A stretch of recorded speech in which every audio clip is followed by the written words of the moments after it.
आप सबको स्मरण है कि 16 जनवरी से भारत में विश्व का सबसे बड़ा कोविड-19 वैक्सीनेशन प्रारंभ हुआ।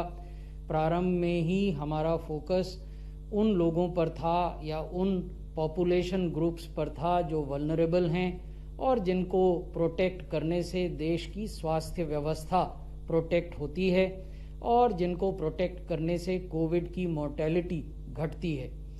फिर आगे जाते हुए हमने अलग अलग आयु वर्ग के लोगों के लिए वैक्सीनेशन को खोला। अब जो नई वैक्सीनेशन की स्ट्रैटेजी घोषित की गई है उसके 12 मुख्य एलिमेंट हैं। उसका जो पहला मुख्य एलिमेंट है वो ये है कि जो वैक्सीन मैन्युफैक्चरर्स हैं वो 50% जो उनका मंथली डोजेज है वो भारत सरकार को उपलब्ध कराएंगे और जो रिमेनिंग 50% है वो उसको भारत सरकार के अलावा अन्य चैनल्स में उपलब्ध करा सकेंगे।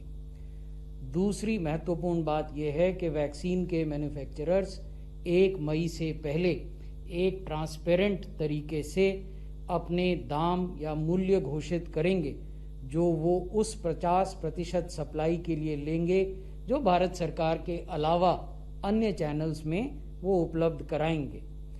इस घोषित मूल्य के आधार पर प्राइवेट अस्पताल या जो राज्य सरकारें हैं या इंडस्ट्रियल स्टैब्लिशमेंट्स जिनके अस्पताल हैं, यानी या तो अस्पतालों को वैक्सीन मिलेगी प्राइवेट सेक्टर में जो हैं या राज्य सरकारों को वैक्सीन मिलेगी। इसका अर्थ ये नहीं है कि वैक्सीन खुले बाजार में किसी केमिस्ट या फार्मासिस्ट की दुकान पर उपलब्ध हो जाएगी।